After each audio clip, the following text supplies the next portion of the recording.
It's a pleasure to see you today. It's good that we're finally connecting. I know that we've been meaning to connect for a while, and some things are happening that are very exciting. Um, let's talk about that. Mhm. Great. Yeah, I'm the author of the book, The Tree That Bends, How Right. a Flexible Mind Can Help You Thrive. So I'm looking forward to discussing it a bit more. Me too. Me too. I'm an avid reader. I'm in the industry. I'm a private practice owner and a researcher. And, your work struck me as very interesting, something that I needed to talk to you about, not just pick up and look at and wonder why it was written and a little bit more about the author. I want to hear it right from you. Um, what's going on here? Talk about maybe how this evolved.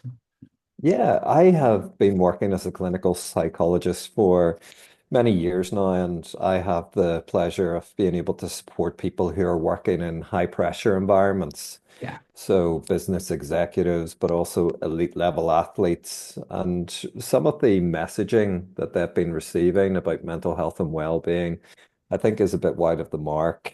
And they have to manage competing interests around maximizing their performance and excelling in what they do, and also trying to balance that against not burning out and trying to maintain their well-being as well. So I was really motivated to try to help people see that it doesn't need to be a zero-sum game. Us excelling doesn't need to come at the cost of feeling well. And there are tools, techniques, strategies, approaches that are very helpful for helping us to thrive. And Max, it's a label that we throw about quite a lot, the idea of thriving. And we use that to describe people who are doing well. But from a performance psychology point of view, thriving has a particular connotation. And Mhm. it is this idea of both performing well and feeling well. So, yeah, I wanted to put together a resource that people could use to help themselves thrive so that they could do well and feel well. That's exceptional. One of the reasons why I walked away from my first job as a professional social worker was this idea of productivity.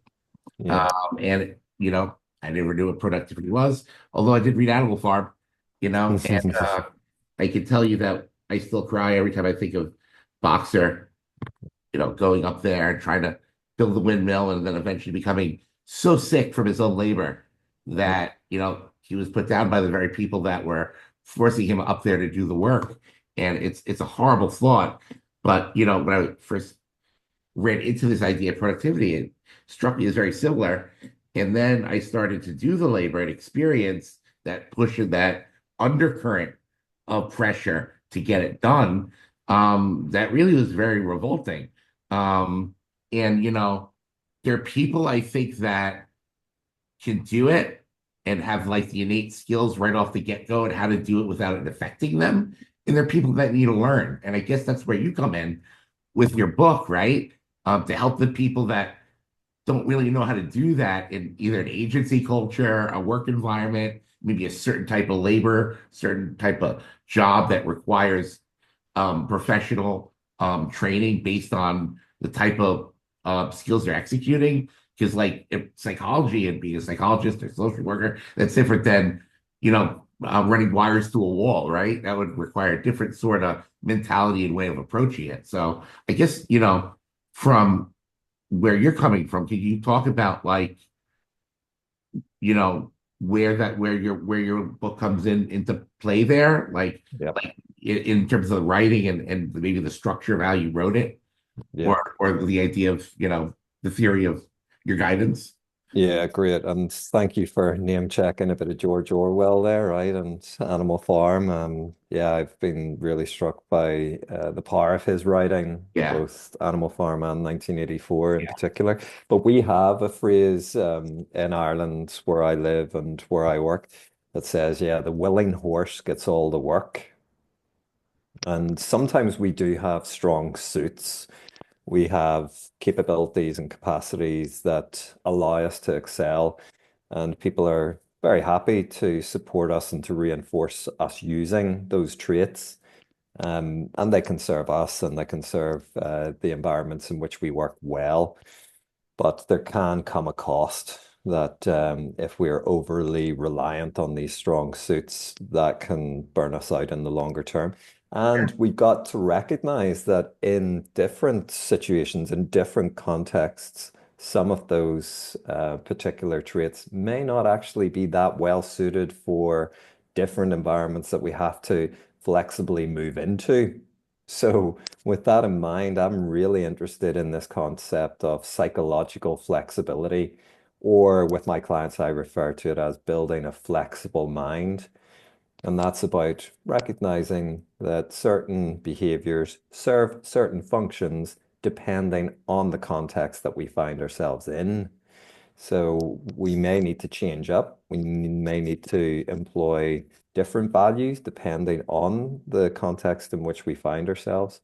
So yeah, I'm very much about using this book and the other techniques that I work with clients with to help them build a flexible mind so that they can thrive, that they have that ability to um, have difficult thoughts and feelings and still do the stuff that matters to them, but also to not just take care of business, but to take care of themselves. I couldn't agree more. I think generally, as mental health professionals, we're telling or guiding people how to use that flexible thinking to sidestep and pivot, right? That's the big word Hmm. these days, out of dangerous situations or unhealthy situations, unhealthy thinking. And, the more a person is able to adapt and change their thinking to whatever context they're in, the likelihood of their success is only going to increase. And, it's interesting because, like you're talking before about, some of us have strong suits where just this, natural way of approaching situations that may, maybe be a little bit, you know, s- more of a strength for one person than another, but it doesn't necessarily mean they're not either being exploited by their employer for just doing, and it Hmm. doesn't mean they're not doing damage to themselves, Hmm. So that's Hmm. that's very true. So can you tell us how your book and how your work, like, even citing a chapter or showing us your book and saying, this language here or this particular way of approaching things, this is, you know, this is my way of handling that and making and helping people not run into that, those sort of stumbling blocks. Absolutely. Yeah, And it's there's a a great, chapter great, on great. flexibility and flexible thinking. What do you got? Yeah, yeah, Us. great question. So I believe that nature is a great teacher, and I think if we're thinking about thriving, we can learn a lot from the world around us. And that's something I'm really passionate about, helping people to learn more about themselves through learning more about the world around them.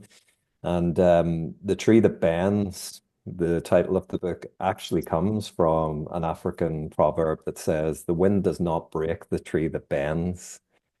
And I just thought that as an idea of a flexible mind and as an idea about flexibility, it just was a lovely, lovely metaphor. So the tree is actually a central analogy that's all through the book.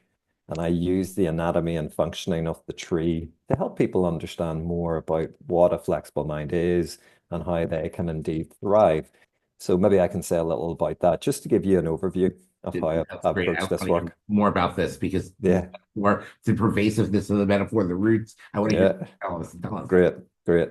So for me, flexibility is represented by an acronym AWE. And anchored, willing, and empowered. So anchored, willing, and empowered. Those are the three facets of a flexible mind. And the roots of the tree represent that ability to be anchored, to be here in the time and place where our lives are unfolding, and to recognize that our thoughts and feelings are transient experiences that will come and go, but we endure. We're grounded. Then the willing is represented by the trunk of the tree that sways in the wind to absorb the tree's energy so it can then right itself and return to center. We need to be willing to recognize that our minds are story generating machines and willing to lean into rather than try to avoid the emotions that come along with those stories. Because if we end up living our lives avoiding emotions, we end up living life small. And finally, empowered is represented by the crown of the tree, the branches and the leaves. And we need to be empowered by getting clarity on our own sense of purpose and our personal values that we want to be guided through life by. So, yeah, I think the anatomy of the tree, the roots, the trunk, and the crown are good representations of that anchored, willing, and empowered facets of a flexible mind. So, yeah, I hope that's helpful. Now, you're also curious about, well, yeah, how does this all lead to us understanding how we can thrive a bit better? Well, Mhm. the anatomy of the tree allows it to navigate three different modes of being. Okay. So, Max, if you think about the spring and the summer, the tree gets busy photosynthesizing, capturing the sun's energy so that it can use that to create the fuel it needs to grow and to survive. So, Yeah. a tree has its get mode in the spring and summer. We too have our get mode. We are motivated to achieve things. We're inspired to try to reach goals. We're motivated to try to strive for reward. We have our get mode. Yeah. Trees also have to respond to potential dangers through the year, perhaps storms. So it needs to be able to respond to changes in its weather conditions, but it also needs to be sensitive to potential attack from bugs, which can kill a tree, and Yeah. indeed fungi, which can Sure. also threaten the livelihood of the tree. Now, that is the tree's threat mode. It needs to invest energy to protect itself. We too need our threat mode. We need to be sensitive to potential risk, to potential harm, and to respond appropriately to that. Now, finally, the tree also has what I am referring to as the reset mode. In autumn and winter, it drops its leaves. It goes through a period of dormancy so that it can recoup its energy, get revitalized, and go again in the spring. So the tree has its get, threat, and reset mode. We too have our get, threat, and reset mode. Arguably in life, Max, our get and our threat modes are really highly activated. Yes, we're motivated to achieve things, but these also lead us to do a lot of comparison to Sure. check Sure. on social media about how we're Really? performing relative to other people. So get can easily tip over into threat. And if we're overworking, if we're depleting ourselves too much, then threat can lead to burnout. And that's where our reset mode is so important. We need to have those opportunities to come back to center, to recoup our energy, and to go again. So that's a key element of human thriving that I think often gets overlooked. And part of the book is a call to really appreciate the importance of utilizing the reset mode appropriately. So hopefully that gives you a sense of how the tree is so central to the book. Huge, huge sense. I love the metaphor. It's colorful. It's complicated. It's it just speaks to how nuanced you were when you were thinking about how to help people and give them tools and specific tools and a sort of complicated way of understanding the world. But I'm just wondering, um, not to be silly, but it's a very complicated metaphor, and it is very nuanced. And I'm wondering because, like, when I teach people, about like themselves, let's say I use like like driving a car, their affective regulation, are they manic, are Mm, they depressed, not going fast enough, or is there thinking, so their steering wheel? But your metaphor is elaborate, it's all heck mm, and very, very, very complicated. And I'm wondering how you were able to write this mhm. without, you know, the reader becoming sort of almost entangled in the metaphor and lost in it. Yeah, yeah. How did you stay focused in the writing and all Mm. the software? They're using this to their advantage, and they're not like lost in the metaphor. How did you do that? Yeah, well, I think we share a commitment to finding appropriate metaphors and Yeah, using them to help other people. sure, So sure. I'm really passionate about that. Yeah. And it was 2 years of work, Max, Hmm. but something I'm passionate about, a purpose for me is helping people in the general population understand psychological processes Right, better. And part of that is about stripping back some of the jargon, some of the psychobabble, right. as people might refer to it, Yeah. so that the knowledge is accessible and relatable Hmm. and understandable. So, yeah, that was the challenge that I was really rising to. Right.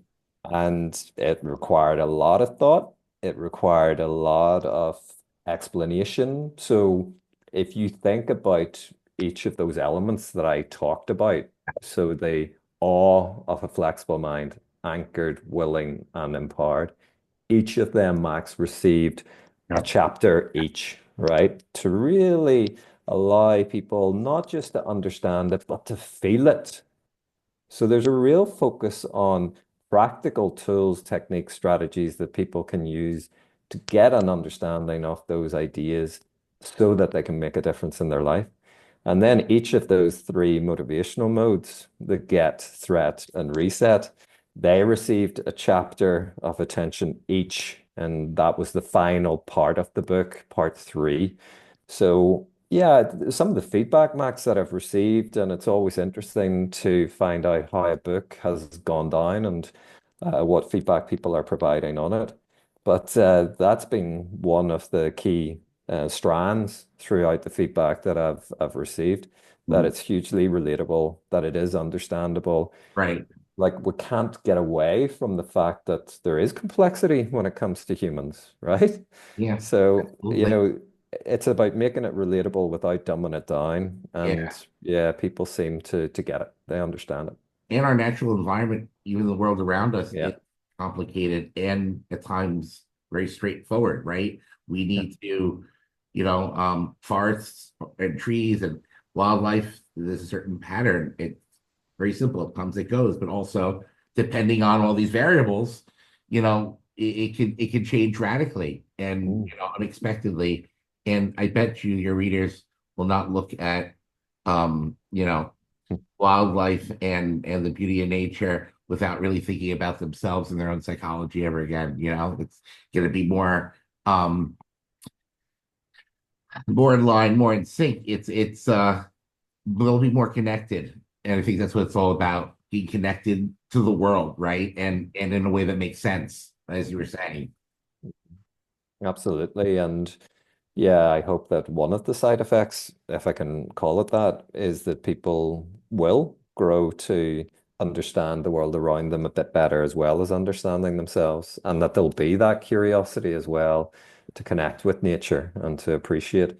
Because, and I write about this under the reset chapter, Max, that moments of wonder when we connect with the world around us can provide such a beautiful break for us to come back to center, those moments of wonderment where we connect with something being much more vast than we are, whether it's been the aurora borealis, which we've been blessed to see in large swathes of the earth. I was lucky to see it in my garden one night, or whether it's a star-filled night, just connecting with that sense of how vast the universe is, and to identify that we are part of that, and that there's also this world within us that we can start to understand better too.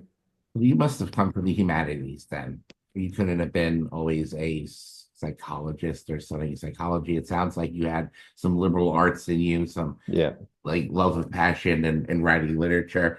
I know yeah, I came from an English studies background, and when you great. talk about the personal, the planetary, enchantment, Mhm, mhm. all these concepts are, they're not necessarily psychology, but they are. They definitely Yeah, applicable, and I think people with more of a diverse education and background are able to bring these in. And it sounds like you had that background. Can you tell us a little bit about, brilliant.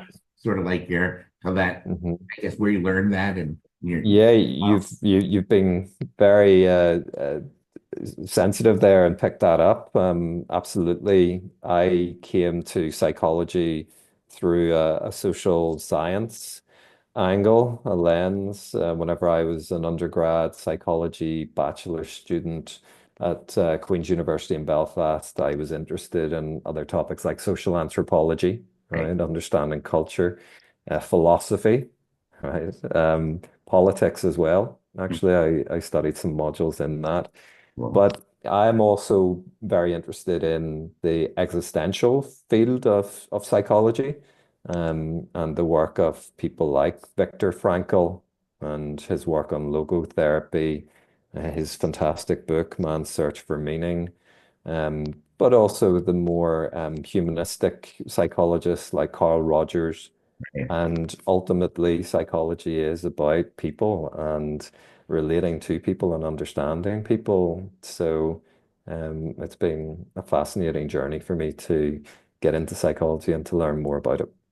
Sure, sure. And as we sort of segue into people and maybe branding, branding yourself as a writer and Mm. researcher, and also just the publicity of your book and getting it out there and circulating it, and just the impact that you want. How's that been? Can you tell us? Yeah, it's not something that I trained for. Yeah, yeah, right, You know? And as a psychologist, I have written for academic audiences and for journals right, right, and for conference delegates. So to stretch myself to write in a style that is about engaging wider audiences has been a joy, but it's also been a huge challenge. And at times, I've come up against some of my own frustrations, some of my own perfectionistic striving, some of my own self-criticism around this. But look, if anything is worth achieving, inevitably it will bring challenges. That's part and parcel of what it is to commit to developing an area. So I'm proud that I've been able to take on some of those challenges and yeah, to have the opportunity to talk with people like yourself who are interested to learn more about this and to share it with your listeners. Yeah, so I'm a good talker. I think being Irish, you're blessed. I did go to Cork and kiss the Blarney Stone, so I have the gift of the gab. So yeah, I'm just pleased that people are interested to talk to me about these ideas and these themes to understand it better and to share it with other people as well. good, good, and cross culturally, and maybe just in terms of like, I guess either the mediums that you worked with just to circulate and distribute. How's Mhm. that been in terms of just actually publication and publishing? How Yeah. has that been? Have you noticed sticking points in some areas, and what did you do to overcome them? Yeah, I think it's been great to be supported by the marketing and publicity team at Quarkus Publishing, Yeah. who are the publisher of the book, and Hmm. they're part of the Hachette publishing house. So yeah, they've done great work to reach out to various media sources, whether they be print or podcasts. Right. Um, and yeah, it's been great to work with some of those folk in the UK and Ireland, and there'll be a particular style, right? There'll be a particular approach to interacting around those topics. So it's fantastic now with the launch of the book in the US to have Yeah. the opportunity to talk with folk across the pond, Sure. across the Atlantic, and Sure. to pick up on some of the differences in style and Yeah. the different points of focus and the different areas of interest that people will have. Right. So yeah, I'm learning all the time with that, but I'm also Yeah. having fun with it too. Good. I'm glad. It should be fun. Do you have a copy of the book with you? Like, I actually was just in Portugal. I was working with a group of elite athletes from Ireland who are over doing warm weather training there. yeah. And I gifted my copy of the book to the guy who was coordinating the training. He was Sure.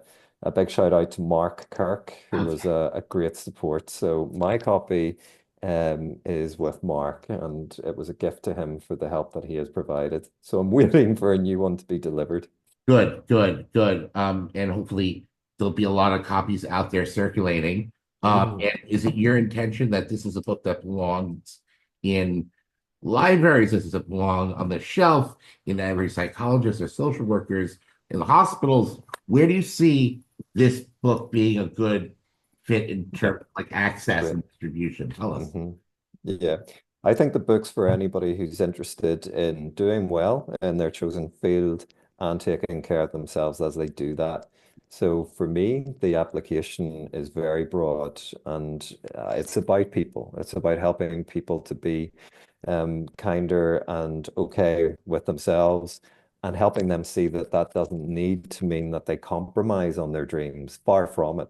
It's about helping them to achieve their dreams so that they can sustain their efforts in the longer term. So whether you're a teacher, an accountant, a track athlete, a journalist, a dentist, an actor, a musician, this book I think can make a difference for you. So yeah, I would love to see it in the hands of as many people as I can. The best ads I've ever heard, and even for just an author just wanting to get their book out there, but also like in terms of truth, you know, But Max, just so on that topic, yes, I can't also get away from the one of the key motivations for writing the book.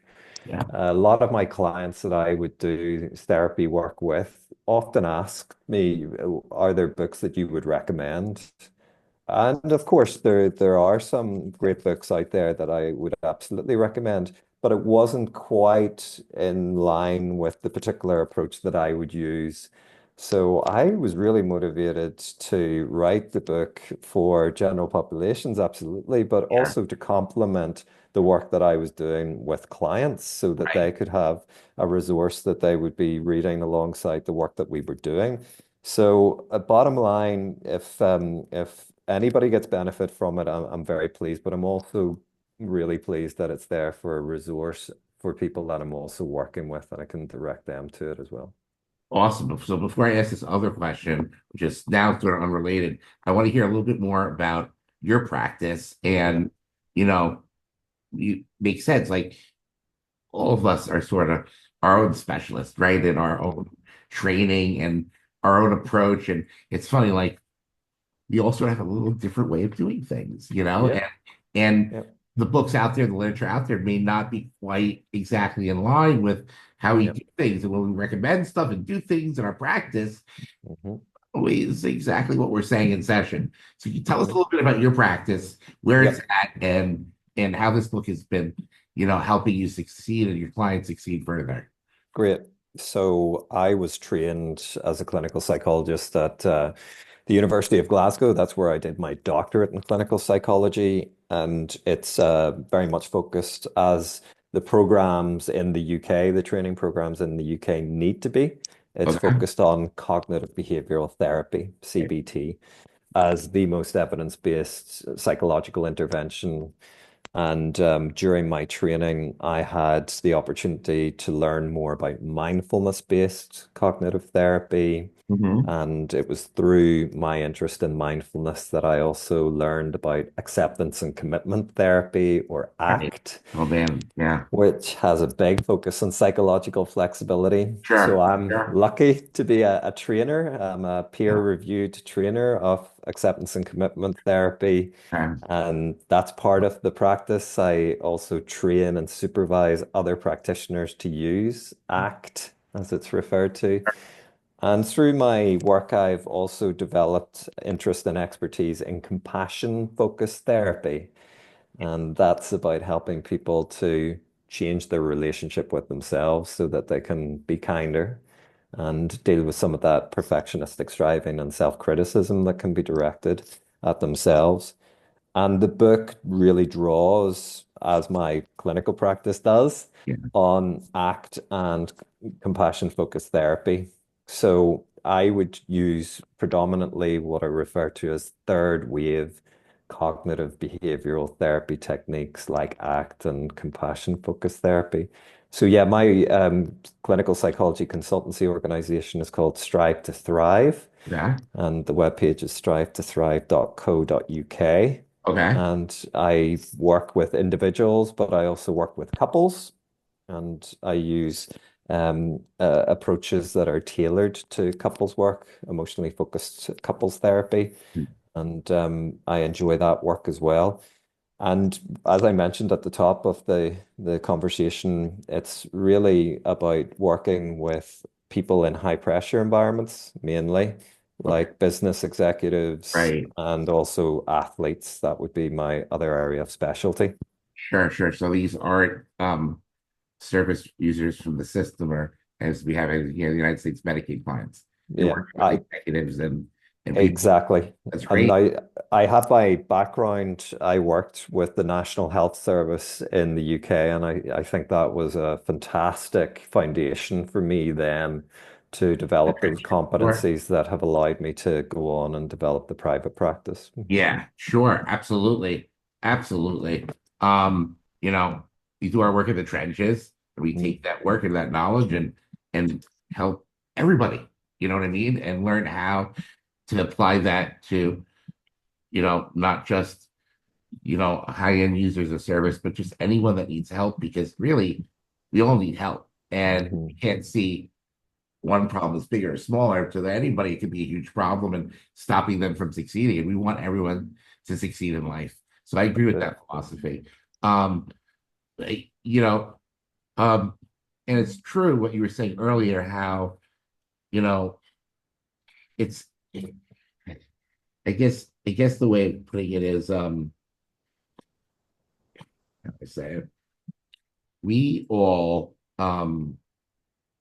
bring a certain message, and we want to help as many people as possible. And when you were writing this book and thinking about this and how to help as many people as possible, it really struck a chord with me because, when I before I even wrote any of my books or started practicing or even became a social worker, I just wanted to publish one paper. Mhm. And I was worried that it wasn't going to go out the right way. I was approaching it from all the wrong ways. And a mentor said to me, um, say it in a way that's going to speak to everyone, to the world, not just you or one academic that you're trying to prove wrong. And Mhm. you know what I mean? And plain language, Mhm. and in a way that is going to help as many people as possible. And I think as writers, we struggle with that a little bit at Mhm. times. As practitioners, we get in this niche and we're only focused on one thing and have the blinders up and are just doing what we need to do.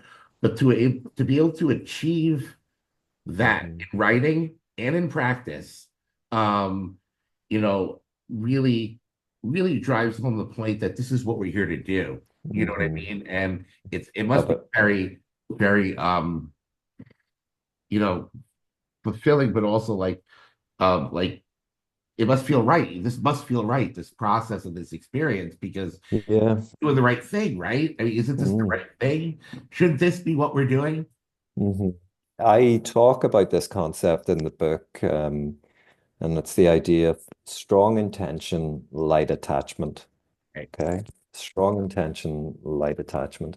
What does that mean? Well, we all have our passions, we all have our purpose that we can cultivate and grow and develop. Um, and we can be very strong in our intention to realize that purpose. And we have to also be light in this idea of getting attached to the idea that there is one particular way to do it, right? So be strong in your intention to be true to your purpose and be light in your attachment to the idea that there is one set way of doing it. Because we will err. We will do things that maybe fall a bit flat. We will have moments where we recognize we could have done things differently, dare I say better. What are we going to do? Are we going to give ourselves a hard time about that? Are we going to get hung up on that? Or are we going to recognize that we can go again?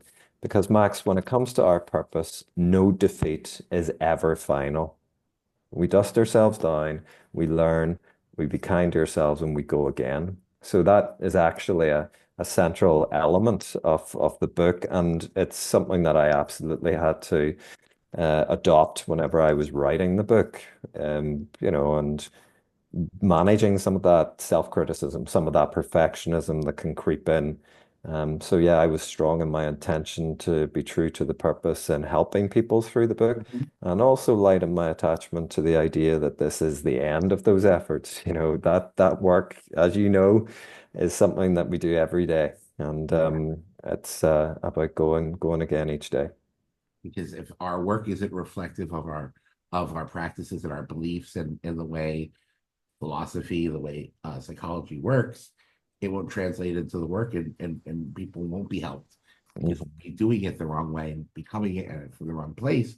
And we're all grateful, I guess, here as my audience and your readers and people in your practice that came sooner rather than later, right? Mhm. That your work is now out, it's now available, right? And that's why we're here for Mhm. people to read it, Mhm. because sooner or later we need to know, and we're grateful that you've had the journey that you've had, and it's produced this, Mhm. and now we can take this and weave it into our repertoire, and one day create something that's even greater. Yep. No, you know what I mean? Like, sure, our work's great, but there's always a tomorrow, and I like to Mhm. think there is no final victory, right? Mhm.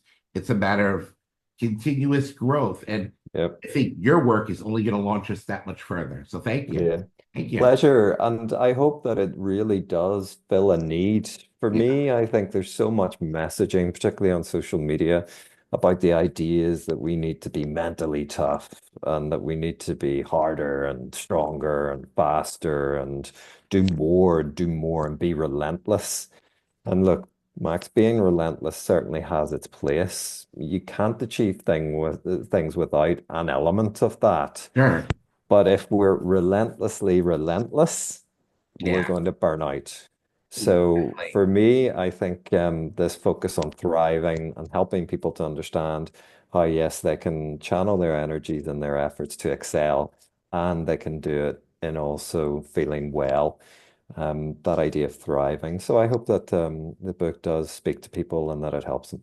I think so too. A lot of us want to become that CEO and that Mm, head of the company without having lung cancer because we're smoking all day and because we're yeah. so stressed. And by the time we get there, we want to still be healthy and we still want to enjoy our life and drive that car, but also not have whatever element we have because we pushed ourselves to that limit Yeah. or up that boxer analogy again Yeah. and hurt ourselves, and the state will pay for us because they know we're, you know what I Yeah. mean? And like, there has to be a tomorrow. And I think your work is going to allow people to have that hope that there is a tomorrow, that tomorrow will be better, it'll be healthier. And, just keep that in mind. And I think, your work and other work similar to yours will be that rudder that guides us. So thank Mm. you. Awesome. So Pleasure. exciting. Very exciting. Pleasure.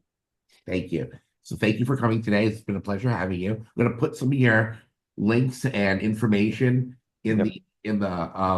the chat window and in the description so everyone can follow and find your work Yep. and some of those references that you made and anything else you'd like the public to have. So thank you. Great.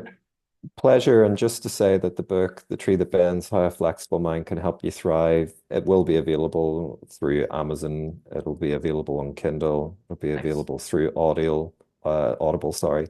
Oh wow. And yeah, if people are interested to follow me, they can get me at Instagram on at Ross G White. I'm on BlueSky as well at Ross G White, Twitter at Ross G White or X as it is now.